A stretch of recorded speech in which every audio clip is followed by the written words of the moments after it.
Welcome to the Infinity Bros podcast. We're gonna start that again. That was terrible. God damn. Keep it in. Keep it in. No, Put it that's in the gonna be- podcast, you coward.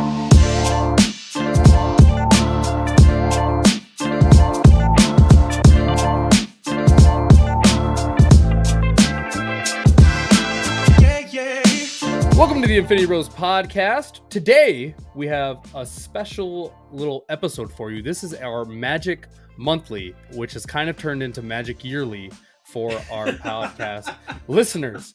Me and Jarret are here. We're always on our Magic Monthly because we're the only two Infinity Bros that make really, really poor financial decisions. Absolutely. But today we are joined by CCR. No, not that CCR. We are joined by Casual Commander Revival. If you guys want to introduce yourself, we'll start with Luke. Oh, God. Dolphin That are really pushing the brand. But see, here's the deal, though. If they want to know the explanation, they got to sign up for your Patreon, and I'm giving you the little teaser for why they should buy into the Patreon, right? Yeah. So if you're wondering why he made a dolphin / goat being thrown to a wood chipper noise, sign up for the Patreon. It's This is- link in bio and all that stuff. I'm The helping first you plug time the it. world hears about our podcast outside of our own podcast, you're like fucking dolphin noise. But there was the one good one, though. There was the one good one. There was the Wasn't one that good one one? at the beginning of the Patreon. Isaac, go ahead and do me a favor, bud. I haven't asked you for much yet. But could you please put my good one in there? Copy and paste the good dolphin noise in. Work some editing magic and put my good one up in fix there, it in just so post. people can hear. But yeah, no, my name is Luke. I am one half of the Casual Commander Revival podcast. Extremely casual podcast, as the name would suggest. That's also kind of how we play Commander as well. We've been going for about like a year or so, Levi. I something think like that. our first episodes were like last September. So yeah, about a year. About a year. Yeah, I mean, I've known me and Levi have been good friends for quite some time. We're also in a band together, which is Also a me. fun thing. Plug, But yeah, plug. we yeah, no, don't look up our man's Instagram. It's Don't really look up our bad. band. Yeah, I haven't touched it in a very long time. It's kind of bad. But no effort into the social Drop media. the name. Tough Cookie is the name of the band. Tough Cookie is the name of the band. Good to know. Yep. Levi plays drums. I play guitar and do some singing here and there. But besides that point, though, I like playing Commander. I used to play standard / like general 60 card stuff, and then I kind of fell out of Magic for a bit, and then I got back into it. I was playing 60 card for a bit, and then we got real hard into Commander, much like pretty much everybody else on the face of the planet, and that's where we are now. It's kind of the only format that I play and that I really care to play. Maybe one day I'll play other 60 card non-Commander formats, but not anytime soon. But that's me. My name is Levi Stevenson. I'm the other half of Casual Commander Revival. I started playing Magic kind of right after Luke started playing. Like, I think Gate Crash was the first set I really like. It was the first set of the pre-release that I ever went to. So like, even though I know like a lot of people like that played then kind of hate Gate Crash, I have a very soft spot in my heart for Gate Crash and Dragon's Maze and all that. I still love them too. Return to Ravnica and all that. Oh yeah. I played standard for a long time. And then like Luke kind of fell out of Magic for a while, and that was partially due to just me moving around for my job and stuff like that, and just not really ever being able to maintain a group to play with. This is obviously pre-spell table and all that, so you can't really do any of that. But I got back into playing Magic. It would have been while Crimson Vow or Midnight Hunt was out, I think. And so like the first set that came out after I got back into Magic was Kamigawa Neon Dynasty.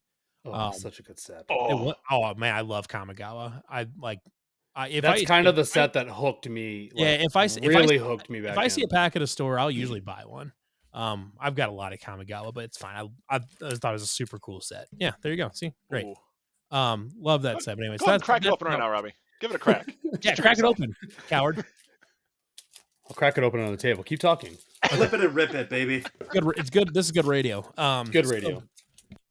Anyways, got back into Commander around, like I said, Kamigawa Neon Dynasty.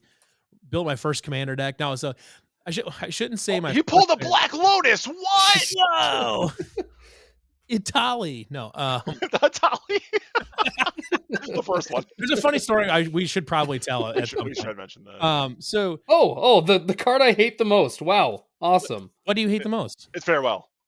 Classic. Son Classic. of a biscuit. It's There the it is. Steph McKinnon one If too. you hate That's Farewell, awesome. you're bad at playing Farewell. And we also got Nightmare. There you go. That's a good card. It's not so much that I hate Farewell, it's that everyone uses Farewell in the wrong circumstance. Yeah, it's because everyone's And that's bad why I at don't playing like it. Farewell. Yeah, Anyways, that's so I got into Commander. Now, I technically did actually own the Alluro Ageless Ascetic Esper Precon when that came out a long time ago. I couldn't tell you where it's at, and we played like one game with it because Commander was still kind of a foreign concept to most people at that point. Right. Was that the Esper one? It is the Esper one that like it was the first one to have Eminence, so you, like where it That's drew right. a bunch of cards in the command zone and all that. Technically which not the at keyword time, eminence, but it wasn't technically Eminence. Yeah, It was pseudo Eminence. proto eminence. Yeah, proto eminence or whatever. And like at the time, we didn't know how busted that was. But anyway, so yeah, got back into it at Kamigawa Neon Dynasty. First deck I built when I got back was Satoru Umezawa Ninja. Oh yeah, Yeah. Ninjutsu. Whatever. Yeah. Deck was dog shit. I took it apart not that long ago, or whatever. Maybe like last year. It was kind of a bad. It was kind of like fun, but also kind of bad because I just didn't know how to build a commander deck. Yeah, cool commander. Cool commander had no I idea still how to don't, build that. so it's okay. And now you know most of 3 years later, you know, basically just shy of 3 years later now, you know, I've gotten quite a bit more experience now versus with my various adventures, side quests and all that. I've gotten quite a bit better at deck building now, fortunately. Right. But you kind of have to. Well, we're excited to have you guys on the Casual Commander Revival podcast. If you guys haven't checked them out, you should check them out. We need to grow this Instagram, guys. Let's get this growing. You've had some good people on. I know you had Queen Honey on. You had She's great. oh gosh, I'm blanking on her name. Maya. Maya, yes, Maya. Maya. Really like Maya too. So Maya's yeah, great. Side note, had I just won a deck from Maya, by the way, on her You Instagram. did, actually. Yeah. Oh, nice. I did, yeah. Very nice. She did a giveaway for hitting 20K not too long ago, and like, again, hopefully this is fine to talk about. I'm assuming it's fine. If not, Sure, Isaac, go for do it. me a favor, bud, cut it out. But it was this past Friday. Was it Friday or Saturday? No, 'cause we played Magic on Friday. Saturday, I was kind of way more stoned than I wanted to be. And right before I was going to bed, I was doing my usual. I was slamming a bowl of cereal before I went to bed. Yeah. And I just popped on Instagram and I saw I thought it was kind of like too high and I was like making shit up. But I saw Maya posted a thing and then I was tagged in it that I won her giveaway. So then I got like the Nice. Bloom Burrows, black green squirrel. Oh yeah, the Precon. one that That's a for good some one, reason too, yeah. the one that for some reason is going for way more than it should. Yeah. Yeah, Nice. I mean, No yeah. idea. I mean, I'm just gonna Good keep it the one. way it is. I'll probably sleeve. You Yeah, got you some cool should. sleeves too, and I'm gonna sleeve it up. And Yeah. I'm excited for it. So Yeah, cool. anyway, That's awesome. Maya's great. Funny That's story great. about the Queen Honey thing, though. If you ever go back and listen to that episode, Queen Honey exists in maybe the single most toxic group meta I've ever heard of in my entire life. Really? Like Dude. her play group runs like everybody runs like 5 or 6 board wipes. They run like Jeez. 10 to 15 pieces of removal. There are So- poison counters running rampant. That Like, sounds Okay, horrible. and I have something to add to that never. because so we did a tournament with a bunch of other, or I did a tournament with a bunch of other like creators or whatever that Yeah. Nerdy Rockstar put on, and Queen Honey won it, and we were playing like semi high powered. We weren't like playing cEDH or anything like that, but she brought Callie of the Vast and just ruined Just everyone. wreck shop. Yeah. And so now that you say that, that probably is why she had counters for everything. She had like Teferi's protection. She was ready to go with everything. Like no one had a shot at winning. She just wrecked everyone. So And I that think makes it's because- makes more sense. I think it's because her group meta had like the arms race has spun so far out of control that everybody's Right. deck is just fucking crazy. I'm scared to play against her. I'd like to play with her one day. Honestly, her Kalia deck I'm messed us terrified up. to play against her. It's probably the best my golly, which deck is that? It's my Nazgul deck. It's probably the best my Nazgul deck ever played, and it just didn't matter. She just wrecked us. Classic. But that is actually talking about group meta is a great segue to get to what we're going to talk about today. Today we're going to talk about essentially cEDH, high powered and casual, and kind of what separates those and what cards you might consider cEDH, or you might consider high powered, or you might consider casual. I think we had a pretty good discussion about this in your guys' Discord. That this varies from playgroup to playgroup. I know I mentioned quite a bit that Ristic Study is a pretty standard card in most playgroups that I play with. However, with you guys were instantly like, no, that's a cEDH card. So, and that's kind of where this all grew from. It grew really, and we started this conversation because TopDeck.gg via the King's Court Gaming had this post come out talking about how they could make cEDH a better and stronger experience for everyone.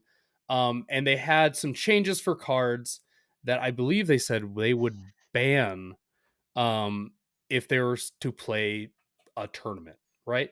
So I'm going to go over this list really quick, and then we can kind of get into. So this would be a discussing. cEDH ban list. This would be a cEDH ban list and unban list. Okay. So right now, all this has is Ristic would be banned. So Ristic Study banned For cEDH? for cEDH. Okay. Fast Bond, which some of these cards I'm not for sure. I'm not. Yeah. I'm Some of not them are like completely old caught busted up on. cards that they didn't know what they were designing. I for. believe Fast- Fastbond's on the current ban list. If I Yeah, Fast and Bond's so already- this is so. Listen, this so they want to unban Fast Bond. Oh, Leovold would be unbanned. okay. Gifts Ungiven unbanned. Oh my god. I mean, Primeval Titan unbanned. that's yes. Rolfalos unbanned. Yes. also And fine. the one that I think they could definitely unban also is Coalition Victory. Yes. Yeah. Yeah. I think you could unban that. That doesn't really Coalition change the Victory's meta. just kind of goofy. Yeah. Right. No hole breaker? Hullbreaker is not on their list. But this is kind of what I wanted to get into. Just You're talking about Hull Breacher, right? Hull Breacher. Hull Breaker Horror is Oh, also yeah, Horror. Yeah, Hull Sorry, you're Breacher. Hull Breaker Yeah. is also one of the top 5 most annoying cards ever printed, but Right. I love me a good Hull Breaker horror, and baby. that's why I hate your deck. So I wanted to kind of start this off, and we obviously can't hit on every card, but I wanted to just throw out card names, and then we can just kind of discuss if we consider them high powered, commander staples, or if they are legit cEDH. They should only be in cEDH type of cards. I'm glad you made that distinction real quick, because I do, and maybe I'm splitting hairs too much, but I do think there is a delineation between there's cEDH and then there's high powered and then there's casual. I mean, Yeah, so maybe there's- high powered and casual in theory they're all kind of lumped into casual, but I Yep. do think that like at the top Yeah, of the there's cream three of the crop categories. It's not I two. think so. There's cEDH, there's high power casual, and there's like mid power casual or whatever you want to call it. I think there's a lot of people that get confused on what's high powered, what's casual. I think that's probably where people muddle a lot of stuff. And then cEDH is like a whole other beast that people don't always know. cEDH is clear. cEDH is kind of a whole different thing. Right. Yeah. Right. So I'm gonna kind of go by this by creatures, sorceries, instants. I'm just gonna throw out names essentially. Obviously, I want to start this off by saying any card without a proper like deck around it is just a card, right? Like any card can be a good or bad card. But we're gonna think of these things in their best, most optimized mindset is what I would like to do, just so we can kind of help us decide if a cEDH it is at least existing in an environment where it can be reasonably assumed that it is effective. Right, exactly. Mm-hmm. What is your guys' level of experience with? I mean, obviously, you guys were playgroups. Your meta is very casual by nature of what your podcast. Yeah. What's your experience with cEDH and high-powered Magic? I mean, I personally have it's definitely high power, maybe fringe cEDH type of thing. It's not quite as combo heavy as a cEDH deck would be, but it's definitely very high end power. I do have a couple decks that are up there because sometimes I do like playing high power. But, Sure. Yeah, I mean, as far as cEDH, I've never played it. I've watched some YouTube of it. I think it's very fascinating. I think it's incredibly interesting and like really cool to watch. Yeah. You've probably heard about them, but is it the Play to Win? Yeah, Play guys? to Win. Yeah, Yeah, Play Play to to Win. Win guys You're are kind of great. like I watched them play a game not too long ago, and like one guy was winning with the new Atali like on turn 2. It was crazy. Yeah. But yeah, I mean, I've watched some cEDH. I have a few decks that I reserve for special occasions that are higher. I would say are higher power, but the majority are high power. I got a few that are high power. The majority of them that I play, I would say, are more on the casual end. Some of my favorite ones are probably the higher power ones, just because I put a lot of love and TLC into them. But it's ones you put love into. yeah, I mean, I would safely say Levi and I float around between like casual and high power. I mean, and I know the name suggests that we only play like casual jank, which just isn't true. That's not true. Yeah. No, I think that we could probably maybe say that it's the most fun when you're just goofing around and you're not getting all sweaty about it. Well, Right. and that was like the purpose of like the podcast, and the name of the podcast too was to just illustrate, like, just trying to bring back the idea that it's okay to not play optimized decks, and it's okay sure. to not run the highest power shit you can find, Yeah. or whatever. That there like plenty of fun is to be had in Commander and really and Magic the Gathering as a total, in playing low power games and just having fun with your friends and whoever else you're playing with. So that's really like the point of the podcast and the point of the name of the podcast too. So. Sure, that makes sense. Because Jarret, you have pretty expansive education or experience with cEDH. Yeah. So you might be able to help some of us out a little bit, or at least give a really good insight on this, which will be really, really good. I have one cEDH deck. The funny thing today, I was playing MTGO, and I was playing my Stella Lee cEDH deck, and I was going to win turn 3, but I messed up my triggers, and then I messed up my triggers. I took out so Stella Lee, you have to play 2 whatever instants or sorceries, then play Cerulean Wisp, and then you can just keep drawing your entire deck. Right. And then you go get some fealty something, the red card. It's a red card from Wilds of Eldraine, and then you put a Wicked Roll token on Stella Lee, and then you just ping the entire table for 1 until everyone's dead. Sure. But I had that turn 3.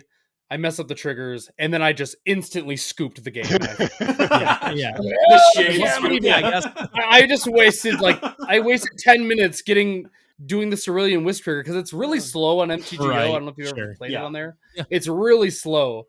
And one guy was like, "Can we play a little faster?" It's like, I have to hit all these triggers and draw the effing deck to get the cards I want. Yeah. Right. Like, and also because you can signify when you're playing cEDH on MTGO. Yeah. No one else was playing cEDH because no one else had any mana rocks. Everyone was playing 1 land per turn. I was like, what are we doing right now? It was turn 3, and I was the only one that had like the Mox Opal and the Lotus Petal. And all I'm hearing is that Robbie was just sandbagging people. Yeah. I was, and then I felt really Robbie bad. I did feel really bad for scooping. Yeah, Robbie's like, pub stomping. Dude, I was so worried that's because I don't know if you were in that Magic the Gathering group on Facebook. I was so worried someone's gonna like take a picture of my name and be like, this just wasted 15 minutes, missed his triggers, and then scooped. I'm so worried. I was so worried. There is okay. Hit me up. I'm not gonna lie. I might there dig is around a way if I to can shortcut find that. That sounds funny. See, I gotta learn all the little things. Yeah. But all right, let's get into. I'm just gonna throw out some names here. We'll discuss. All right, first one, Draneth Magistrate.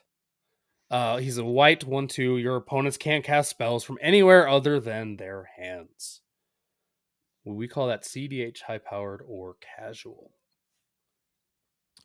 Jarret, why don't you go ahead? I say high powered. I feel like it's one of those obviously a things, big stacks piece. Yeah, I feel like it's one of those things like people are terrified of not treasure nabber. Why am I blanking on what's the goblin that makes 500,000 treasures? Dockside. Everybody's terrified of Dockside, but Dockside in most casual games doesn't do much. And I feel like Draneth Magistrate. You're making a point that I've made on our podcast a few different times. Draneth Magistrate also doesn't do much. The one thing that it does do is shut down you casting your commander, which is why I feel like it's more high powered, because it leads to so many feel bads to somebody who might not understand what that's actually saying.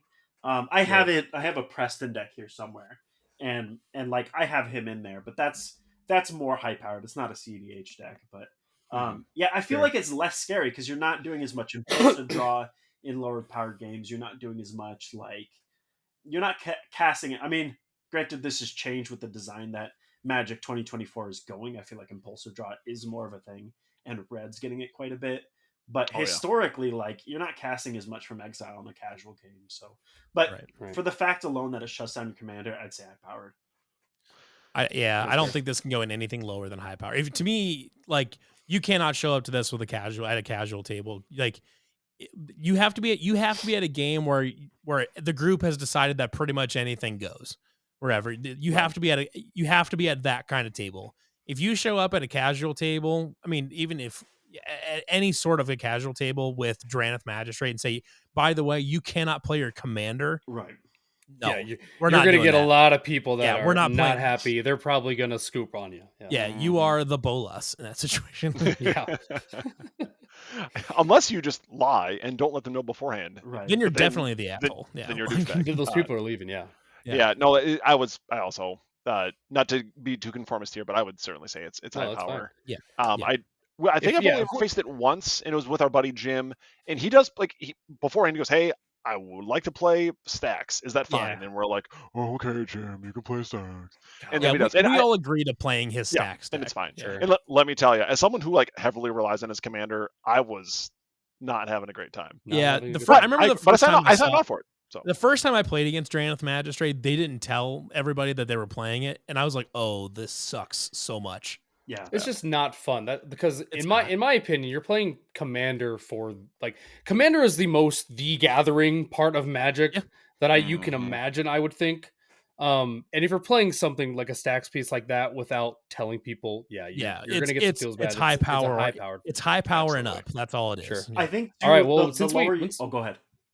I was just gonna say, since we mentioned it, we could just go right into Dockside Extortionist. Oh, sure. What were you going to make a point about? I was though? just gonna say, like, Yeah, go ahead. in lower powered games, people are really focused on doing their game plan, and Right. I feel like the further up you move on the chart, the more removal you see. And so, like, I play Drannith Magistrate almost always to clear a path for something else. Like, I'm not playing it yeah. to just be a dick. I mean, sometimes, yeah, if I'm playing against Oh, Robbie. sure. But, But- in casual games, Drannith Magistrate is gonna screw somebody because in lower power games, they're probably relying on their commander for their Exactly. main game plan. And, like, Right. they're probably not running, 15, 20 spot removal. or Yeah, counters. yeah. You know what I mean? Like, They've got whatever came in the precon. Yeah. Yeah. Yep.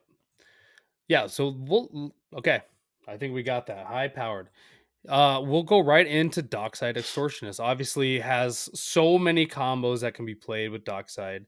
A lot of different lines that obviously get exploited. I would start off by saying this has to be high powered or cEDH. I guess I don't know. I'm sure there are cEDH lines that this definitely uses, but Dockside Extortion is definitely not a casual card. I think we can all agree there. definitely not. hard disagree. is- I'm actually gonna be I'm also in the camp of that. I'll just start. I think Dockside is actually kind of a really well designed card because at casual format in casual games, if you play that Dockside turn 2, you're getting 1, maybe 2 treasures. If so, Sure. you're only getting treasures if someone played a Soul Ring on the turn 1. Right. So you're gonna get maybe 2 treasures or something like that. And then when you're further in the game, it matters even less because you're still maxing out at 5 to 6 treasures, which on turn 10 of a casual game doesn't matter or whatever. So, but then as you go up in power, the more likely you are to get a big treasure payoff early in the game. And as you go up in power, that's fine because nobody cares. So I understand the mindset behind Dockside being high power and up only. I get it because it is a good useful effect that is pretty much always useful. It's pretty hard. It's basically impossible to whiff a Dockside because you're not going to play a Right. Dockside if you're not going to get something. So Right. its floor is always has a good floor. And so that's why I understand why people want to play it only in high power. But like I said, at low power, it scales really well to low power because it just doesn't do that much at low power. Dockside in a vacuum, I feel like, is not even remotely scary. and I agree It's for really all not. the same reasons. It honestly isn't. It's a 1/2 that can be removed. It's I mean, in the that presence part of it doesn't matter. of an infinite combo, and at that point, you've built it in knowing you're playing either high powered or cEDH. Right. Yep. Yeah, I mean, the reason why I would say high power mainly is because it's on a body, on ETB, it's repeatable, people can loop it, Yeah. fairly easily. Goes infinite with a ham sandwich. Yeah. It goes Yeah, infinite all the time. But so Yeah. does any ETB, Prime, Itali and stuff like that. But nobody's complaining about Itali. or Oh, whatever. well, that's how you're talking about 7 mana, right? That's true. Sure. But Right. I guess where I'm at with it though, I guess is the whole it scales down to it, but I think I'm not disagreeing with you. I do think that it is what you're talking about. I you're think correct. Dockside has an image problem because of Magic content creators on YouTube, especially. Oh, for That- sure. When I'm Sure. thinking I'm thinking of when I'm trying to call them out, but I'm thinking of the MTG Goldfish guys and stuff like that, and Yeah. whatever, where they're saying and it should be banned and all this. It's well, yes, but you guys also play in an outrageously powerful meta where everybody's infiniting all the time. They've got OG duels in all their lands and stuff like in all their decks and stuff like that. It's like you guys playing an outrageous meta where Dockside is kind of busted because you guys don't know how to not use it responsibly. Right. You've scaled it to a point where it has to. You only play it with to go infinite. Right. Exactly. Like, and whatever. Whereas, like, if Dockside was a $5 card where anybody could play it in a casual deck, like in a $100 budget deck, and you could justify putting Dockside in, I don't think it would have the rap it does, because you would see it in low power games and people would realize it's really not that bad. Yeah. That's a really good point. I think the other big distinction here is it is a $100 card. It's expensive. It absolutely is. And that's why you only see it in high power, because those are the only people that are going to pay for it. Right. Or just proxy it. We're pro proxy here. Just proxy the damn thing. Print that thing. Yeah. All right. I don't really know laser jet special, baby. Yeah. The staple secret layer. The staple secret layer. I get it. I get it once a month, man. It's great. All right. I don't really know where to put that. That's kind of that. I suppose that could hit all three. It just kind of depends on, do you have infinites with it, or are you just playing it because, it's going to generate me 1 or 2 treasures? It all depends on how much self-control you have when building your deck. That's fair enough. I like that answer. All right. Another one we kind of talked about when we were talking about like Ristic Study and Smothering Tithe and all that. Yeah. But Esper Sentinel. And Esper Sentinel, we think is that okay in casual? If I walk up to a casual table, can I play my Esper Sentinel? Yeah. I got no problem with Esper Sentinel. Okay. I'm on board with casual. I got it in like 1 or 2. It's super easy to get rid of. It only draws 1 card a turn. It's a little boy. It's expensive, like it's like $20 or whatever, $20-$30 or whatever it is, just because it's useful in high power stuff and in cEDH mez, it's useful there. Actually, I don't even know if it is in cEDH or not, but it is. Yeah, so in high power in cEDH, Esper Sentinel is useful, so that's why it gets a nice high price tag, and you don't see it in a $60 low power deck. But if it was in low power deck, like I said, if it was a $1 card and you could see it in a lot of low power decks, it wouldn't be. It wouldn't be. I think it's essentially just a commander staple. Is kind of what I would think. Like good any white deck should just have an Esper Sentinel in it. It works really well in a lot of white. Yeah, it does a lot of good stuff. It gets a bad rep because it's got the whole like, do you pay the blank staple tag along with it, where it's like it's just an annoying interjection that happens quite frequently. It happens once. It only happens once per turn. True. It's only once per turn and only on non-creatures. So. That's a fair point. It's not nearly as intrusive as your Ristic Studies or your It's really not a big deal. No. I like that. All right, I have a few more creatures I want to get to here. Let's do. This is one I've never actually played this in a more competitive or high-powered set or game, so I've never really even seen it used that much, and that's just I just haven't had the opportunity, I suppose, to play against it. But Orcish Bowmaster, another card that goes for about $65, but is a very good card. I understand it's a very good card. I personally just have not played against it very much, so I would love to get yours. Where are we putting this? Is this cEDH? Is this high-powered? Or are we casual? It's okay for my casual precon to throw in an Orcish Bowmaster. Gosh, I would not put that in a casual deck. No. It's so mean. I mean, it's so much value stapled onto one card. Because it had flash. Yeah, it has flash. It has flash. I think the counterpoint would be maybe that like in casual games, usually you're not seeing a ton of extra cards drawn necessarily. Sure. I think. Yeah, I mean, you're leaning on the Dockside point you made before, which is true, I suppose. But like this thing, like the ceiling is. It's so good though. I've only ever played. Let's think about it in its optimized form. Like you've planned, like you're getting this Orcish Bowmaster out, and it's going to do damage. Oh, I mean, it's a win con in an optimized deck. It's a win con. Oh yeah, whatever. But like, I've only ever played it against like in like a Sauron deck where it's going to be really good or something like that. So I haven't played against it in a low power game. I have this in a lot of decks, and you'd be surprised how many like just creatures in general died of one ping. You know what I mean? Right. It gets like you have removal.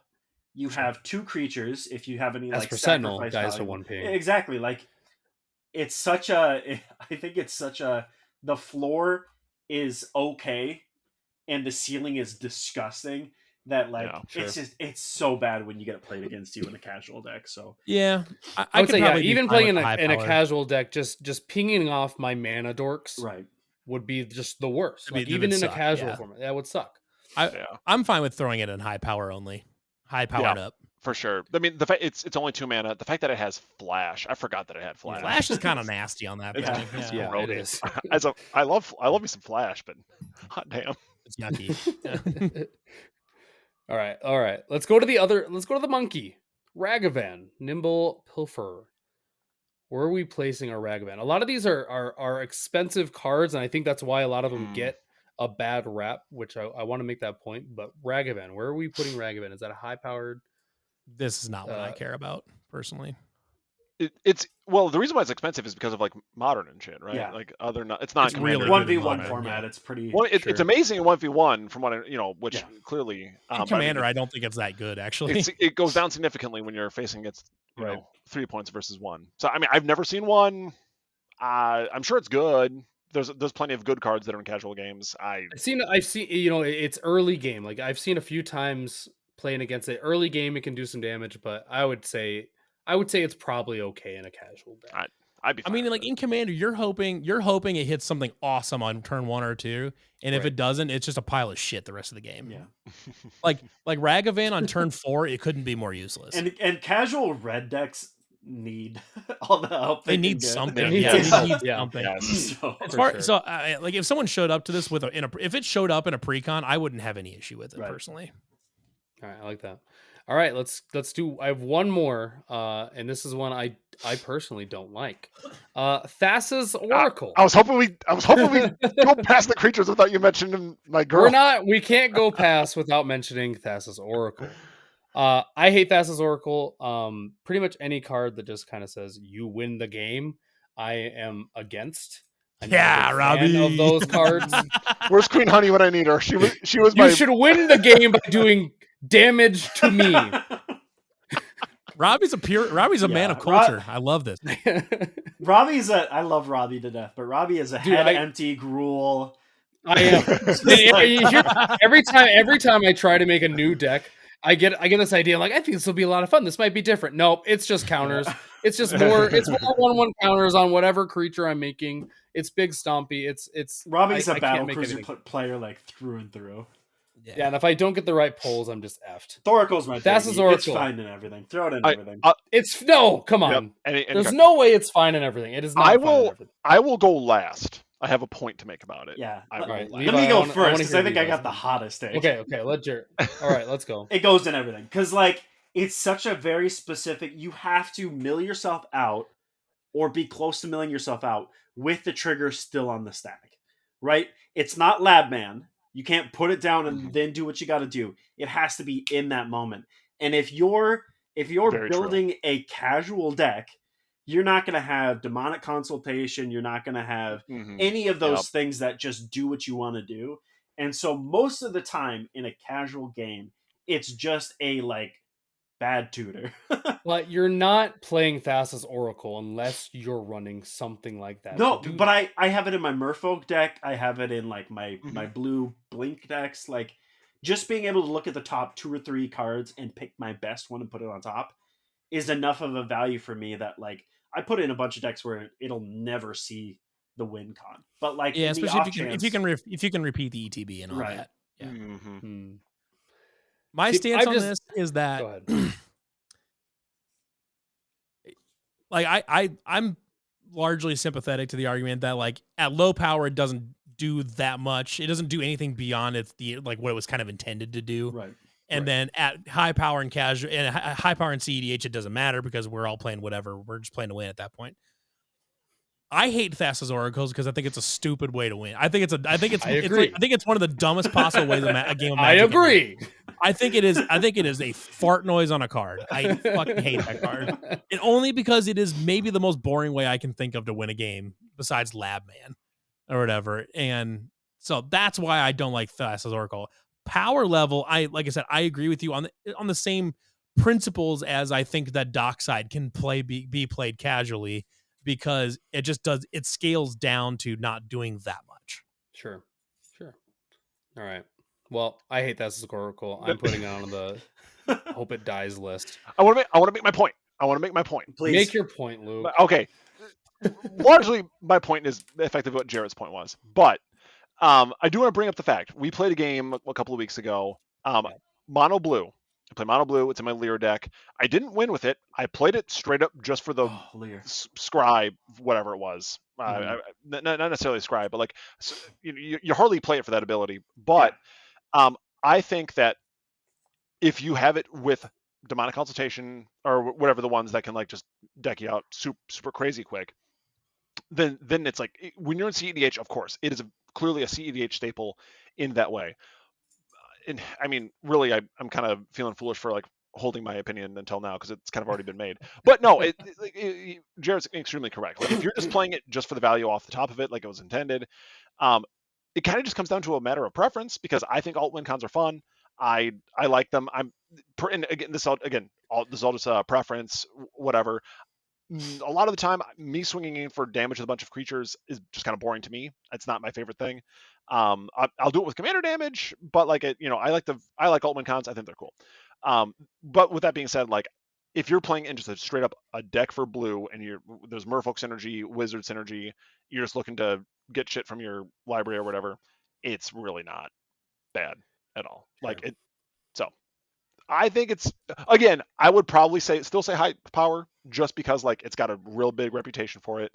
With my Lear deck, it certainly has won me games with it. Again, that's very certainly a high powered deck. But again, that Lear deck is not winning until turn like 9 or 10, So if it was like turn 2 or 3, now we're talking cEDH. But that's so funny because Lear is one of those that as a mono blue deck is pretty scary. And so I'd love to see it played on a casual table because I feel like it's not as scary. Lear deck is not it's high power. It's a high power deck. Sure. I'd certainly say it's a high power deck. Lear deck sure. is miserable to play against. Luke's my people is what I'm learning. All I can say is that during that game, y'all could have attacked me much. Yeah. More. No, you're right. I should have been swinging at you with my Eldrazi the entire game, and I wasn't. Jace Wielder of Mystery sat on the table for like 4 fucking turns. I don't know how it did. I do not know why that was allowed to happen. It didn't win with it, but it sat there Levi teched it once. I protected it. It sat there under the radar, unscathed. Partially because Robbie was sitting with a bunch of Eldrazi, and I was like, well, I can't swing at Luke because Robbie's gonna fucking hit me in the face with his big old ding dong. You had yourself a pretty nice army there too. So it was one of those weird things where it's like, if I swing at him, he's going to swing at me. We should have done is colluded. Is what we should have colluded and killed the blue player. You won billion. I even said it at the beginning of the game. I said, if you want to beat me, just fucking attack me. Oh no! The Gruul players are learning. Stop. I think it's because in casual games you generally try not to just smoke somebody out of the game. Yeah. So like it's. So but it was a high power game. I don't need to go on like a long diatribe, but specifically with Lear in a casual game is that like because casual games you don't try to nuke somebody out of the game right away. You're inclined to just spread the damage around and just slowly kind of work everybody down.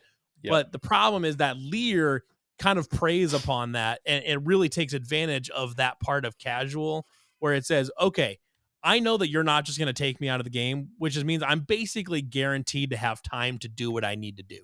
So that's why he did. He did. Well, I mean, I did tell you at the beginning of the game. Sure, you should attack me. I know, but telling us to do that and like us doing that in a casual game is two different things. Like you can tell me. I don't. Wait. Again, I don't know how casual that game was. That game, I thought was. I thought that game was fairly. It was high powered, but it was like a tame. It was a tame high power. We weren't swinging everyone's like all the time. I'm not really necessarily just talking about that game, but what I'm talking about though is like that deck in casual. They don't mesh because Lear, if I showed up at a casual table with it, because Lear that deck kind of preys upon the general philosophy of a casual game. Be nice to people. Yeah. I just think any card that just says you win the game should just be erased. That's what I think. No. 20 toad. Going to like toad. Imagine going to a football game and just walking out there without your team, going up to the other head coach and goes, "I win." And then walking away and somehow getting a W in the win column. My lukewarm take on this is that instead of printing alt win cons, they should print more ways to say, if you fulfill this, target player lose it. Like this player loses. I like that. Sure. Yeah. A target loss after loss. I do like those. Like door to nothingness are way cooler than alt win. Do you know how hard it is to pull off alt win cons though? Like most of them are pretty tough. It's not hard. to do it It's 3 not hard. times is because like I used to play. Labman is dumb easy. Sure, Labman, yeah. Labman and Labman is Labman Jace are stupid easy, easy. but like, Yeah. Not Sphinx of the Second Sun. Approach of the Second Approach Sun. to the second sun. Approach to the second sun. Yeah. Kind of hard. Not, kind of, I guess. But what is the coalition? What's the 5-colored one that's banned? coalition. Coalition Victory. The banned one. Stupid. Banned one. Like that should not be banned. That one's. I get That one's why just it is, goofy. That one's goofy. Yeah. But Felidar those are the ones I Sovereigns, like. The cool. ones that are hard, like I just want ones that are difficult to do. I In think blue, there's 20 plenty of toad ways to toad. get down there and do. Well, do the it. problem is that, like, so many of the alt win cons are in blue, and so many of them are if you can't draw a card, you win the game. Yeah. And blue has 9 million ways to draw To your deck self-mill, infinitely. Yeah. Like that's the problem that I don't like is that Blue's entire game plan is to draw a fuckload of cards. That's all. Right. That's what blue does. That's how blue Hell wins yeah. games. So all it's saying is, That's gaming, well, boys. all you need to do. It feels good, baby. That's the problem, though, is that like Blue's entire thing is we're going to draw a bunch of cards, and normally you're supposed to take those extra drawn cards and turn them into something. But alt win cons and That's blue why green don't ask exists, you to do that. man. Like, I turn them into a win. All they ask you to do is take BS win. drawing cards and just continue to do that. Yeah. And that's it. Just do that. It's do the solitaire. thing you're built to it's do. solitaire. Yeah. That's why, like, win cons like Labman and that Jace Planeswalker are just, I hate them just because they like it rewards the blue player for doing like the minimum thing, but not actually doing anything to win the game. lock yourself in a box and then just look at your whole deck. That's You're already That's in. all right. It's That's just all efficient. blue asks you to do. Like, just play a game by yourself in your Yeah. own fucking house, dude. Like, I think that's part of the problem too. Is that that's why blue gets such a bad rap, as it should. Yeah. Is that if you just want to play by yourself, go play by yourself. Lock yourself in the bathroom and be alone. Like, I don't want to play with you Here's while my you're defense. playing with yourself. I've heard okay? Robbie too many times. Like, you're not going to convince him. No, here's my thesis statement in defense of just blue on the whole, as it is certainly my favorite color. But dolphin. Get him, Luke. I like to the dolphin and the shit. So the world that I like to live in, I like to imagine that we can live in a world as adults where like we can all show up and say, hey, we're all in the mood to play this, whether it be high power or whatever. Obviously, if I showed up with Lear and people were like, I want to play my pre-con, I'd be a dick, which is why I don't. I try to reserve it for what. Besides the point, if we all show up playing a certain thing, and like I say, if I'm playing Lear and I have extra turns in there, I have alt win cons, whatever. Me bringing that to the table, I am then okay and signing off on the fact that like you guys should just fucking come at me. Yeah. I do think, me personally, and I feel like most blue players should, if they don't, they're doing it wrong. But there is ways to interact. Not only is there just countering your spells, but of course, like if you try to attack me, Aetherize, Aether Spouts, Right. including Signpost, there's a lot of tricks that are not just straight up solitaire. But again, if I'm playing those kind of cards, the mean salty ones that we're talking about here, I need to be okay with you guys coming at me and spanking me. And that is totally fine. If someone as the table responsibility is to come at you and make you use those. I think what it does though is it creates an arch enemy game that maybe some people didn't want to sign up for. No, but that's my point though. Is that like if you're agreeing to it, you should know what you're signing up for. Well, and but when you're like saying when you're doing your rule zero conversation, it's like, okay, I'm gonna play this, I'm gonna play this, I'm gonna play this, I'm gonna play this. Like, are you like gonna like actually tell them like during the deck selection process, like, by the way, if I play this deck, you should kill me first? I do. I mean, I literally did that during our game. You did do that during our game. In that very specific situation, then I guess if everybody signs up for it, then they sign up for it. Yeah, exactly. That's my point. So I play with a lot of. It's my responsibility to do that. Yeah. I play with a lot of kids. I play with a lot of students. I used to run an after-school program for my local community. And what I noticed, especially like kids, man, they take this real personally. So what I noticed is kids and like lower powered decks, they will find somebody to bully, right? So whoever they perceive to be the biggest threat, especially early on, they'll like pummel that person relentlessly. So when I walk up to the table and I have like Nimrus control or like something disgusting, I walk up to the table and I say like, you should hit me. Please hit me. I'm going to counter your commander. And then, like, I give them somebody to be mad at.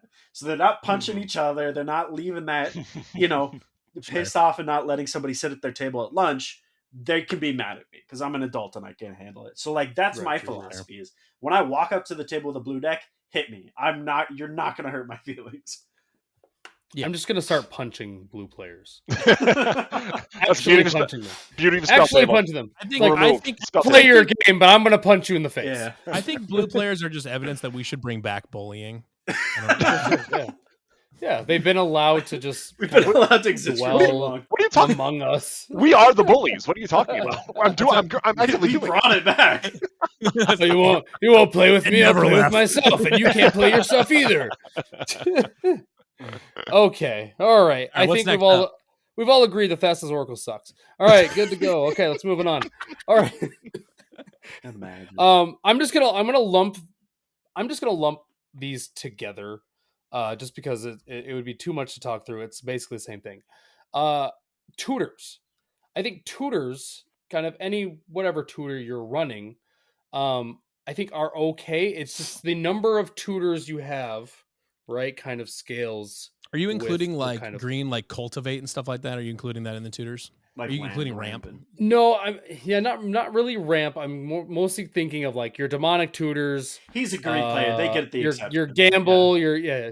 So it's okay for green players to tutor, but It's, not yes, everybody yeah. else. just green is allowed to do. Tutoring for land is different for tutoring for a win con. Would be my argument. In green, there. land is your win con. Yeah, absolutely. Mm. Damn right it is. Thespian how- stage. Yeah. Yeah. Lots of powerful lands you can get. Crop rotation is Yeah. a very powerful card. Right. Mostly just thinking demonic tutor. What are some other ones? Diabolic intent. Mystic tutor, Enlightened tutor. Mystic yeah. tutor. I Things love that go Mystic and Tutor. grab. Things Mystical that tutor, the card that Luke absolutely Go and refused grab. to play correctly for like 2 years. It was Right. maybe one or two times. It was like 2 years. In my defense, I put it to my hand, but like I was just gonna draw it anyway. But it doesn't go to your hand, Luke. It goes to the fucking library. If I would have paid one more mana, I could have drew it. My bad. I learned. Of This the is library. a long time ago. I just wanted to feel what's the room for tutoring into a win con? Do we feel like that has to be high powered? Tutoring into a CEDH, win I con would is assume. exclusively high powered up. Yeah, Right. I'd say so. Okay. I Like- Tutoring into a win con. Yeah. Yeah. I mean, Tutoring for a win con is absolutely high powered. Like if you're like, I don't really have a problem with like diabolic tutor where it's like 4 mana in black to go find a card. Like I don't that doesn't really bother me a ton.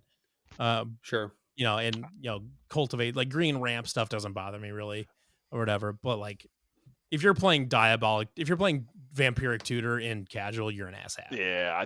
There's certain ones because I think if you just say blanket staple all tutor, I mean it's more complicated than just all tutors. Because Yeah, of course there's yeah. land ramp. I mean I have really like Wishclaw Talisman where you gift it, you give it to people and you can kind of like Give do it a to little, other people. you Yeah. do a little politicking of like, hey, I'll use it, then I'll give it to you, then maybe you can give it back to me if I give it to you. Or there's that one I actually really like. It's got Grizzlebrand on it. It's like a 5 mana. I forget what it's called. It's a 5 mana sorcery, and you pay 5 into it, but you get like a 3 mana black rebate if you have like 4 or 5 instant sorceries in your graveyard. What is this thing? Menards? Yeah, you save big money when you shop with Grizzlebrand. It's 11% threshold or rebate. whatever. I know what you're talking about. It's I used to work at Menards for like a summer, and I fucking hated it. And And I would always, under my breath, when the theme song played, I would say, "When you suck my nards." That was my little way of getting back to them. Got him. I I'm sure they got felt him that good. at corporate. Got Yeah. him. In here, in my brain, I got them. I also did quit without notice. One day I just walked out and quit. Perfect. I throw tutors and everything. I'm a degenerate because to me, like, sure, if you're tutoring like a 1-card win con, yeah, you suck. But if I'm tutoring like a merfolk, you know what I mean? Like, it's not that scary. I think it scales to your deck. If you're building it to get a win con, yeah, it doesn't belong in a casual table. But if I'm Sure. tutoring, like, if it's my panic button to get what I need in that moment to not die, Oh yeah, I'm fine with that. we did play a game not too long ago where I was playing Raph, Weatherlight Captain, Raph Capuchin. Oh yeah, And I tutored for Robes of the Archmagi just so I could draw some cards. And I'm Yeah. like, I need to draw cards. Our one buddy Dor, he nuked it immediately as soon as I played it, and I sat there for the rest of the game doing fucking nothing. Which, to be fair, I mean, like I broadcasted, I'm like, this is how I'm going to draw my Right. cards, and like, I mean, he did the correct play. Luckily, I had a book on standby that I just like red the rest of the 2 hours. Dude, Dominaria was so fun for Commander. Like, I think That's that's good. what kicked off the revival. Hmm. Mm. All right. Okay. I like where we kind of tutors are weird, but if you're tutoring for win cons, yeah, you're obviously going high powered or cEDH, obviously. Mhm. All right, let's move on. Let's do free counter spells. Your deadly relics, deflecting swats, fierce guardianship, deflecting swat. Did I said Yeah. it already. Am I missing another one? Force of will. Force of will. negation, yeah. Yeah. Pact of negation. Pact of negation. Yeah. Where are we at with those? I would love to hear your thoughts. I would say those have to be high powered. They I have think to if be you at come least to a high-powered. casual Yeah, table they're with high those, powered. Yeah. that's 100%. that's also kind of feels bad. That's kind of the same realm. Like we're talking about casual, and typically you want to be able to play your commander and play kind of what the deck you built. If you play something for free that doesn't let me play my commander, I'm going to be a little salty for playing casual. Yeah. Mhm. I feel like a lot of those are 2-for-1s, but even then, like, to me, that screams cEDH more than even like high powered. Yeah. Like, I probably I would wouldn't agree with run that. that I would on a agree with high-powered that. table. Yeah. Yeah, I would Right. even agree with that too. Yeah, I mean, it's I love counter spells. I think they're great. I have Force of Will in one deck that is 100% a high power deck, and other than that, like man, I'm sure the blood rushing to certain parts of your body is incredible when you play like a fierce guardianship or whatever. But like I know damn well if I were to play that, like I'm already skating on thin ice as the dirty blue player. Yeah. I'm like Yeah. I can't push the boundaries of my friendships even more. Yeah, that would be. I don't know if I would ever play with you again if I No, was playing high power your Thassa's Oracle Lear deck or whatever, and I play my commander and you fierce guardianship it. I'm going to be very Wow. very. Well, that I'm card would be bad in Lear because Lear turns up countering. Lear So, can't counter, yeah. But Oh, yeah, that's right, yeah. specifically, yeah. But yeah, you're I right. know, though. I know Like, what you're saying. right. yeah, Yeah. counter See, spells. that's free what you counter got to run spells like are what's that annoying. really good one from Tarkir? Stubborn Denial. Oh, yeah. That one's amazing. It's a 1-drop blue one, but like if you have a creature with power 4 or greater, then like it just counters the spell, if I recall. There's you a have to jump through some hoops. there's a So fierce guardianship in red that does pretty much the same thing. Deflecting And I think swat. it is from cons as well. This- If you have 4 I- power, it costs 1 mana and it just redirects. You're probably Oh, thinking sure. you're thinking of Bolt Bend. I Yeah, believe. Bolt Bend. Yep. Bolt Bend is the truth. Oh Bolt gosh, Bend. it's so Great. good. Yeah, bullpen's good. I like bullpen. Sure. Alrighty, what's next? All right, let's move on. Okay. This one's I would assume. Okay, actually, no. This is one I would love to talk about. Ristic Study. Here Right. we So go. we've talked about you. Just for preference, we have talked about this a little bit at length. In my, like I said at the beginning of the show here, Ristic Study in my play group, at least when I've played games, has always been kind of an okay card to play. Obviously, really, really good for drawing cards, but in a lot of the games I've played, people are playing it and they're not telling them like, "Hey, we're playing casual, we're playing high power." Like they just have a Ristic Study in their deck, and everyone's just kind of like, "Okay."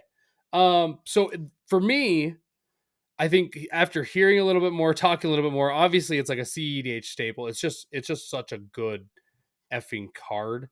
I would probably also have to. I need to probably take it out of a few decks. It's probably a high power deck. It's probably not okay for casual, but I would love to hear Levi and Luke. You guys specifically were like, no, that's cEDH, if I remember correctly. There's no chance this is a casual card. You could like in high power decks, it's probably fine because generally speaking, in high power, you're like you're okay with something like that. In casual, if you show up with heuristics that do a casual table, you're an asshole. I mean, you just are. I can At casual tables, it's either a stacks piece or an outrageous value piece, Right. and both. it's always a value piece. It's always a value piece. No one's ever. I think it has to very least be at the top end of high power.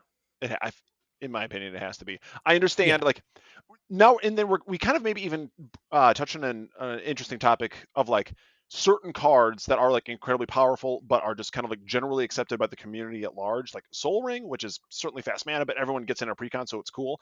Obviously, Right. Ristic Study isn't in the same realm as Soul Ring, but like in theory, that can happen, like in your own meta. Like, and that's if you're all playing casual and you all just kind of have like a Ristic Study in there, much like you all have a Soul Ring in there, then I guess like it becomes cool, obviously.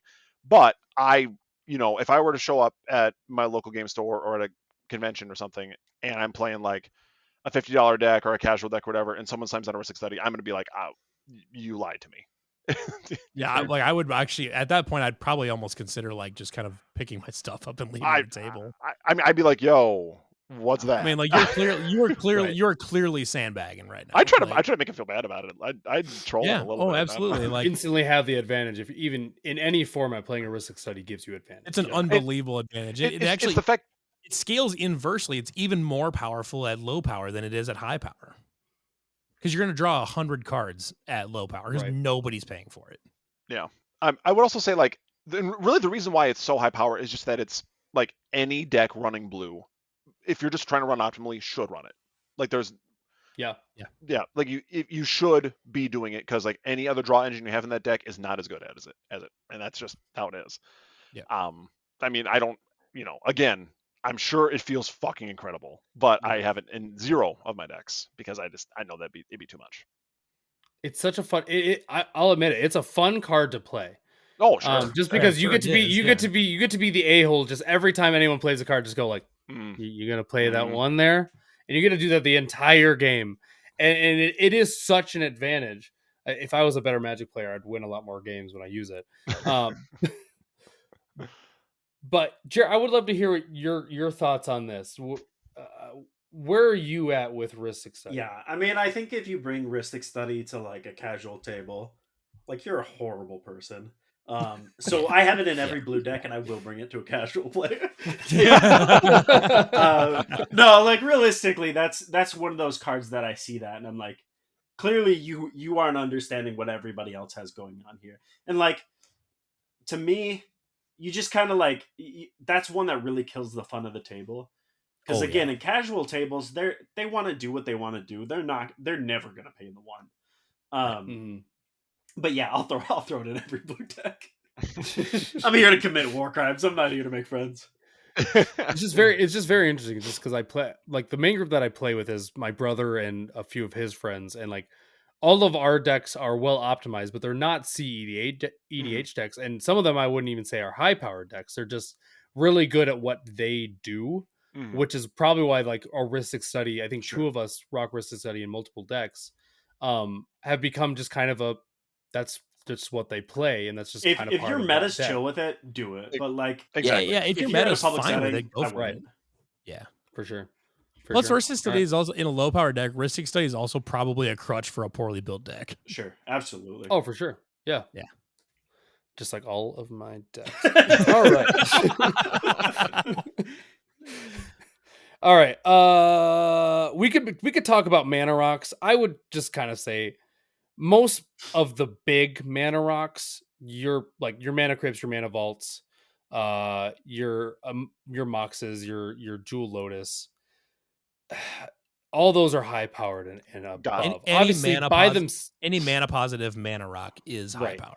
Anything, especially anything that's free. Anything that's free, you're high powered to cEDH. I don't think we have to spend a whole lot of time talking about that. Not at all. You have a clear advantage over the table. The one that I like, and this is a card I do put in every deck, much like Jarret was saying, is the One Ring. The One Ring is probably my favorite card. It's up there at least with my favorite card. It's one of my favorite sets, and it's a beautiful card. So the One Ring goes in almost all of my decks. And I've seen a lot of people play it. So I'm interested to hear your guys' thoughts on it. Obviously, a great draw engine. It has protection. It's not easy to get rid of. It has a lot of advantages, but then it does hurt you. I've lost games because of using the One Ring too much, which is kind of where it tried to balance. It tried to balance the One Ring. I would still say it's just an incredible card. Yeah. But I'd love to hear your guys' thoughts. Where would you place the One Ring? Well, in Commander, it's great because obviously you have a higher life pool, so you have more cushion there. It's not it's not so detrimental when you're losing the life. I mean, there was the one game that we played when you played it, but like as we've established before, that was a high power game to my understanding, and so I mean, I was a little surprised. I've never seen someone play like a real one against me. The only other time I had someone play against me was during a casual game at my local game store, and it was a proxy. And by proxy, I mean it was one of those like cards they use for like double-sided ones. Like, you know what I'm talking about? Sure. Like, they just wrote the One Ring on it. The One Ring, and I was like, dude, that sucks. That's so I was funny. I was not happy about that. But again, I mean, when you played it, I mean, in a high power setting, I think it was fine for a high power setting. I've never dabbled with it. It's one of those cards that's just so ubiquitously good that like I have a hard time biting onto it. But I mean, like Right. I'd say it's much to the same as much of these other categories we're saying. It's at least high powered, but then of course it could go further. Sure. I would argue that the One Ring in Commander is actually not that great. You get the protection. The fuck you talking about, Listen to what I got. Okay. So okay. you get protection. Let's You get protection have a hot take. for one turn, One which turn, yeah. is not that big a deal in Commander. You can repeat it. You can blank it. You can do stuff with it. Sure, but not that many people do that. Most people keep it on the board because you want to keep having. You want to wouldn't build want to counters. blink it because you want to keep. I don't getting think the I've counters to ever draw seen cards. anybody blink a One Ring. Yeah. Because you want to build counters to draw Though- more cards. That's the whole Though point. you could to Luke's. You point, could, blink but it for literally protection. nobody does that. Right. Or they That's build a counters to draw cEDH more thing, cards. That might be a That is cEDH thing, but it's not anything else. But like it's fairly slow as far as the build up to drawing you cards. Like there are better card draw engines in the One Ring. There are Sure. better protection things than the One Ring, and all of those you can get for a much lower price than the One Ring. So like to True. me, I promise this is not a shot at you, Robbie. To me, That's right. to me, the One Ring is kind of a giant waste of money in Commander. I can find a couple different cards that do. I have never purchased the One Ring. I have packed every single and One that's Ring fine. I have, But which is like I could thank like God, I 'cause they're honestly $130. I honestly, unless I'm playing cEDH specifically, I honestly cannot imagine paying for a One Ring, like actually paying money for a real One Ring in Commander, because it's just I can find like if you want a good draw engine, you're playing in white. Trouble in Pairs is a better draw engine. Yeah. If you're playing in blue, Rustic Studies is a fourth of the price, and it's a better draw engine. But even black has good draw engines. Red has impulse draw. Like Jessica's Will is probably a better card than the One Ring, and they're all a quarter of the price of the One Ring. The One Ring, in my opinion, is kind of a shitty value in Commander if you actually pay for one. It's probably also worth mentioning that it's colorless, so it can go goes anywhere. everywhere. Yeah. It can go in every deck. It can, but no matter what deck you're playing, unless you're playing literally colorless, but unless you're playing any colors, pretty much any color has a card draw engine that's better than the One Ring. And green has fogs, and blue has Aether Spouts and stuff like that, which helps you with the protection. Like every color has things in it that does what the One Ring does better. I'll push back on that. But- Just like I in high powered and cEDH, it is so easy to break the One Ring, and like a lot of my decks with the One Ring in it, I'll have ways to untap it frequently, so I get around. Like I'll never see myself taking that damage because I can untap it and then redraw a new hand, and then at the low end, I have killed myself so many times because when I play a casual deck, I'm not building in ways to like blow up my own rocks. Like I don't care. I'd rather die drawing cards like a real blue player, you know? So yeah. If it's from the One Ring, I'll die drawing cards. Absolutely. For the One Ring. My stance on the One Every Ring is like I guess it's fine. Like I mean, there's certainly fine. ways that it's not. There's nothing like wrong with it. You're just not going to get any creativity brownie points for putting in a deck for Sure. Absolutely. Yeah. See, my one pushback on Levi's point is that a lot of what you're saying is 100% accurate, right? The thing that the One Ring does is it does it all in one package. Sure. Right? You get protection, you can't get rid of it, you get draw. It's also all one in one card card. that you got to hope you draw. That's true. Sure. It's one out of 100, it's yeah. one card, right? Yep. But it's just one card that can take this place of 2 or 3 spots in a deck, Sure. right?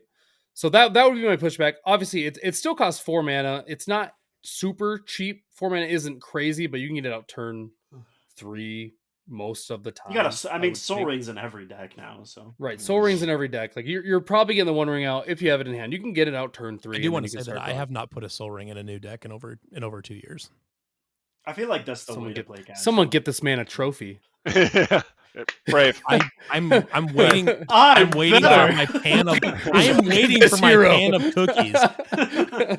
Magic the Gathering is looking for you. I know. The people that want I'm the to hero Magic deserves. We found they it. keep printing all these Soul Rings for you.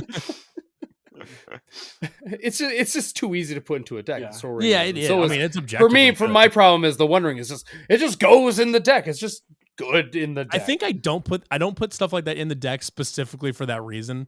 Like I like if I see a card that's like, oh, it definitely goes in the deck. yeah.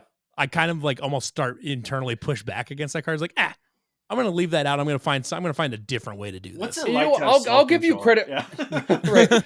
I will give you credit for this because listening and reading to some of your stuff for like the EDH cast stuff and the stuff that you write, it is interesting because I typically I play a lot of just generally good cards. I need to do a better job as just a deck builder. And I'm sure a lot of people do as just a deck builder, building things that aren't just generally good, but getting cards that are good for the theme or what you're trying to make your deck do. I don't want to like hate on anybody that just likes playing generically good cards. I mean, you can play what you like or whatever. I prefer to find creative solutions to problems that maybe generically powerful cards just kind of fix on their own. Yeah. Right. I like finding creative solutions to those. That's just how I like to play Magic. Yeah, no, that's what I was gonna kind of piggyback on that too. Like you said that you have to find. I mean, you don't have to by any means. Like you are under no obligation to not play the One Ring or. Right. I mean, it's if you like it, you play it. That Sure. Yeah. I mean, at low power table, it's probably not actually doing that much. So it's just kind of you're probably getting 5-6 turns out of it and maybe making the most out of it, but you might not be in a casual format. Right. So yeah, maybe I've never actually had to use it as protection. It's kind of just been used like, hey, that guy's kind of a threat. I'll play this so at least I have this turn. Right. Right. Yeah, like maybe even if you're not the threat. Maybe it's in that category of like Dockside and then I and it Jarret scales down because it just doesn't do that much at low levels. Fastest Oracle isn't in that. No. I was trying to sneak it in there. I was trying to under the radar. That was nice. No. We didn't put that. That's in the doghouse. Robbie's ears perked up. Nope. No. I heard that. I heard that devil name. All right, let's get to lands. I'm probably missing certain cards that we could also talk about. There's certain lands, obviously. If you're playing a dual land, first off, F you. Why do you have like an OG duel, you mean? OG duel. Like an OG dual land. Like if you're playing an OG dual land, just F yourself. Honestly, this might not even be a hot take. I don't really care if anyone has an OG duel in there.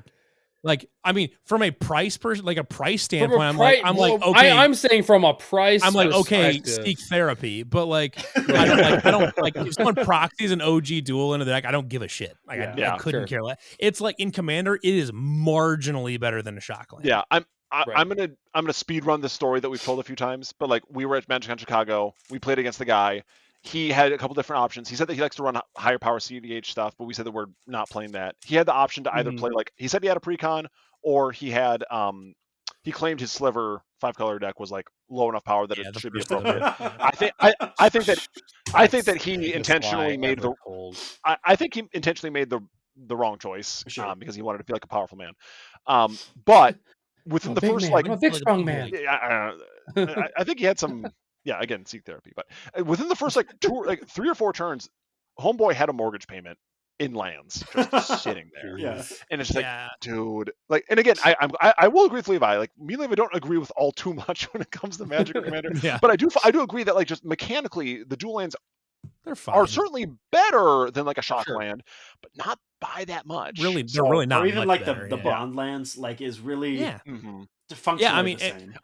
they can be in your you opening can fetch them with hand, Farseek and shit. But, in your opening hand, a Taiga is no different than the red and green if you have 2 or more opponents lane. In your opening hand, they're the same land. So like, who cares? Yeah, and they're exactly. The price it's a price thing when people are like, oh well, I'll just play this. They're just reserve lists. So I'll play this beta Taiga. Oh yeah. I gotta get this hot take out there because I love slivers.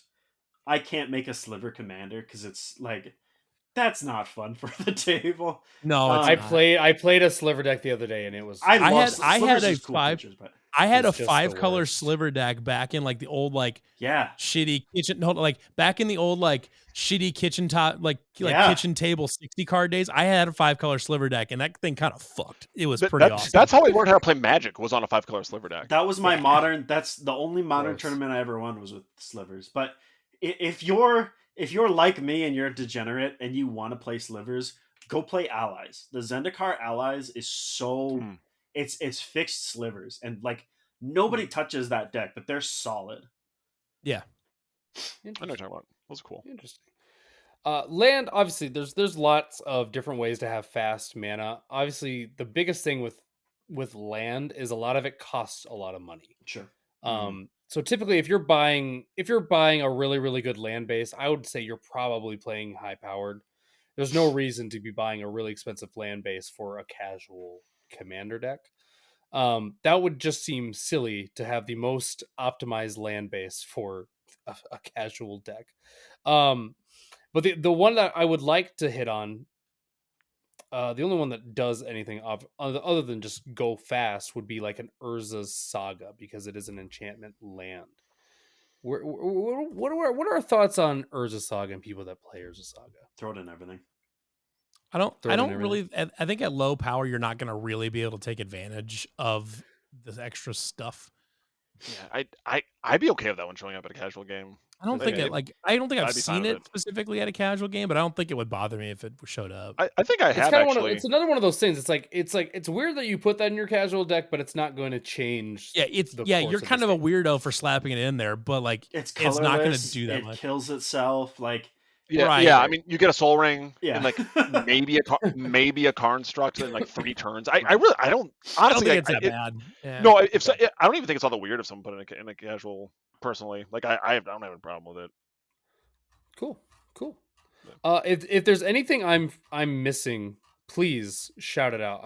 That was kind of the end of the stuff that I was looking at. You know what's funny? If there's something I'm missing, specific to lands, the one like genre of land that I've changed my mind on quite a bit is fetch lands.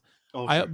Because I think fetch lands were pricey, and they're still a little expensive, but like yeah. But like I was firmly in the camp of for a long time of if you're playing fetch lands, you're probably playing high power. But as I've like put them in more decks, well, I started putting them in high power decks, and then I realized like they're good, but they're not like overpowered or anything like that. Then I started like putting them in like just slowly kind of scaling down decks a little bit, putting a few more of them in decks and stuff like that. They're useful, they're good, but they're certainly not overpowered to where you couldn't play them at a casual table. I would say the one good thing, not the one good thing. I'm sure there's other good things that Wizards of the Coast is doing, but maybe there might. I don't know. There might not be the one good thing. The one good thing, but they have been printing a lot of those fast lands and printing them a lot. So like everyone's getting them. Like they're like a good mana base. You need to keep reprinting fetch lands. Yes, right, for sure.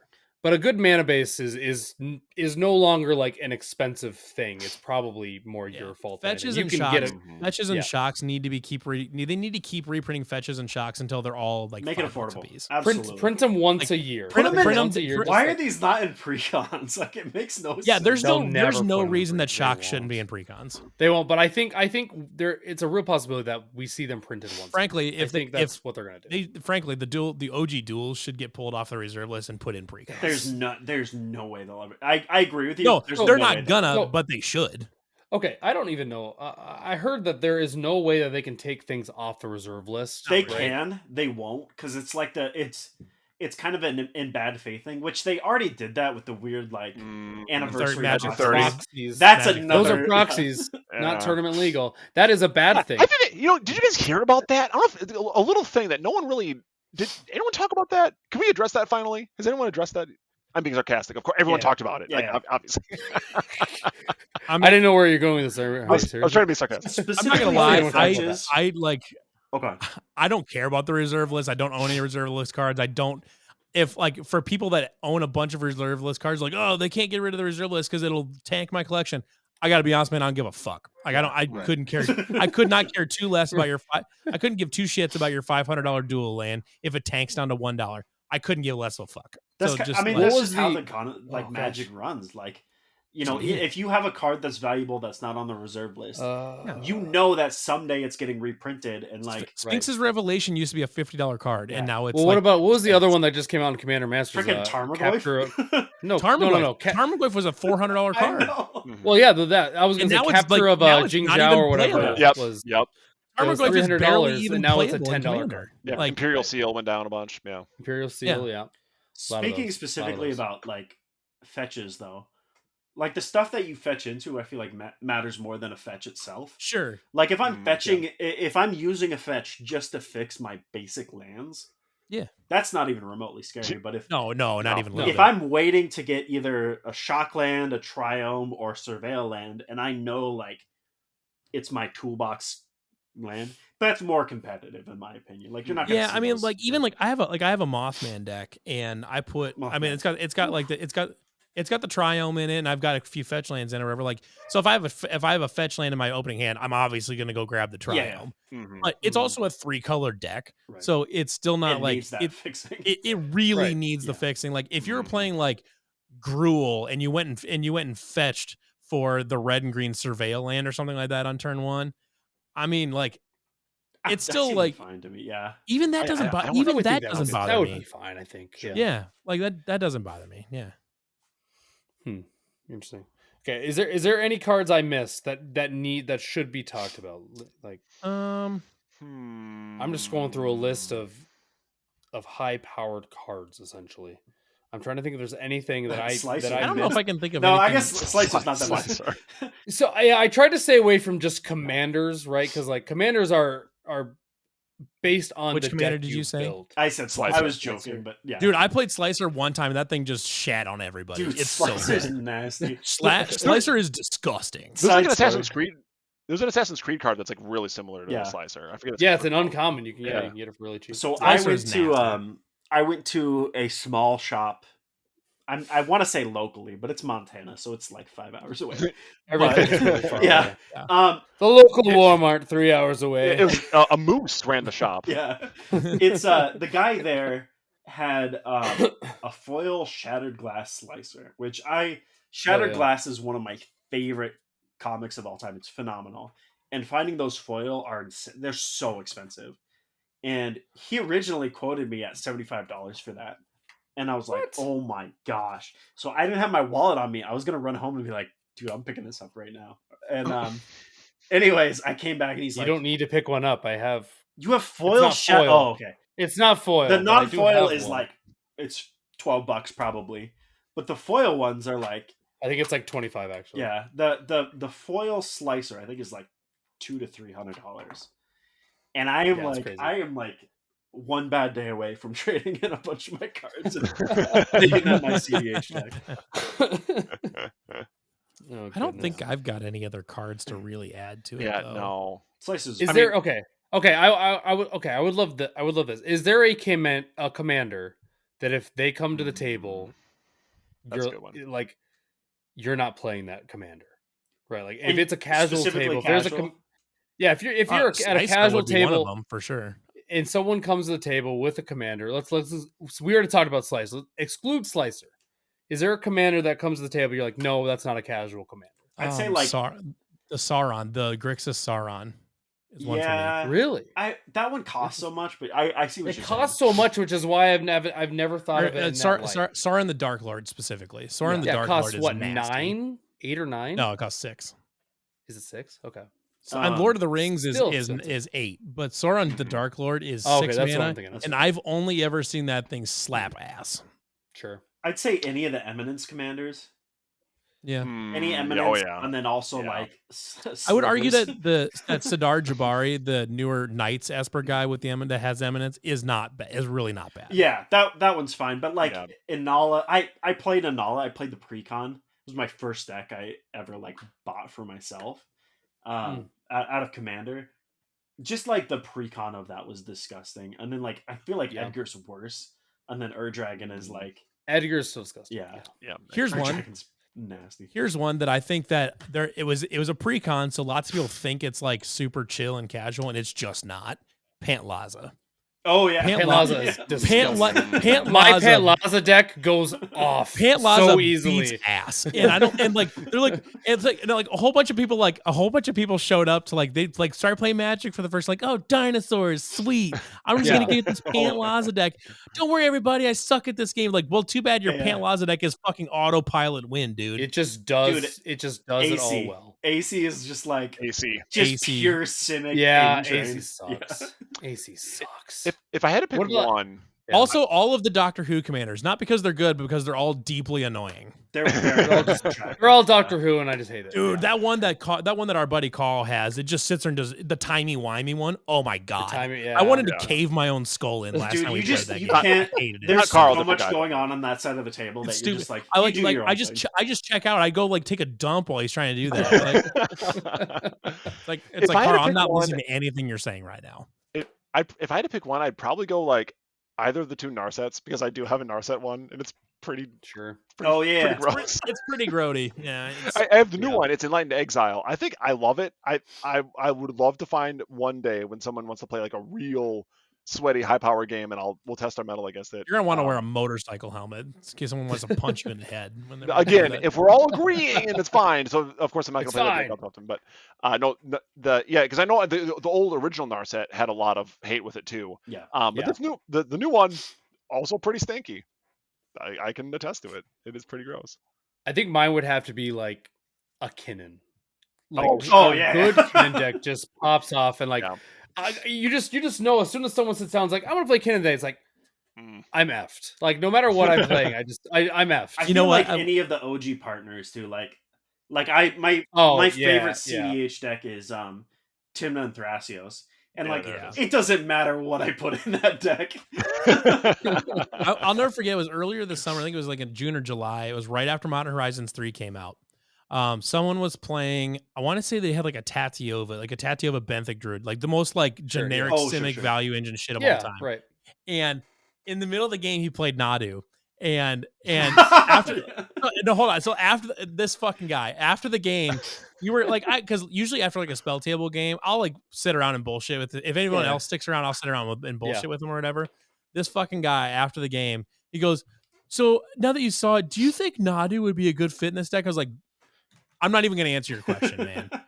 Like, one, you're playing Simic value engine with Tatiova. Shut up. Right. Two, you're asking me if Nadu fits in your Simic value engine deck. What the hell are you talking about? That's hilarious. I'll punch you in the head. I am thrilled that I've never played a Nadu deck, and I hope to never play. I never played it. Like, it wasn't a Nadu deck, but like he put Nadu down, immediately started popping off. I was like, okay, well this is. I didn't even touch that card. I was like, you know, it's bad when I'm like, nah, this is too much. Everyone hated that card as soon as it was printed. Modern Horizons 3 for me just went.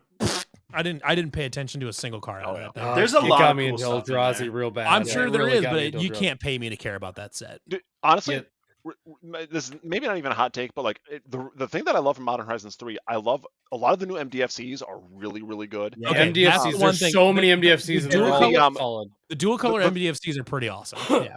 Well, even the monocolor ones. Oh, the monocolor ones are all like $3 cards, like Sink Into Stupor. Yeah, they're amazing. Sink Into Stupor, so good. The red one, I forget what it's called. But even then they had the Profane is a black one. Yeah, they have the cycle of lands that are basically just like better than any Evolving Wilds or Terramorphic Expanse if it's a 3-color deck. Right. Yeah, they're 3-colored. Yeah, they're landscapes. Like I know Bountiful Landscapes is the Teamer one. Like those cards are crazy. Those are great. I couldn't believe when I saw those. I'm like, this is just replacing everybody's Evolving Wilds effectively if you're in a 3-color deck. Yep. Yeah. No, MHA had a lot of good stuff. All right, sweet guys, that was awesome. Appreciate you guys being on.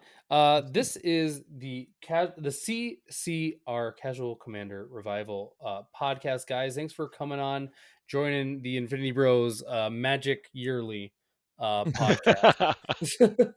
Anything you guys would like to plug while you have the chance here? Our podcast, I guess.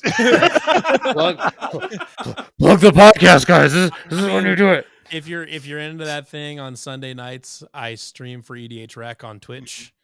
We do a Sunday night. It's the working title of it is the Sunday stream, but basically we start at 6:00 Central, 7:00 Eastern. You do the math from there. I don't care. Is that a spell table thing? I assume. Nope, it's on Twitch. So what it is basically, what we do is we use the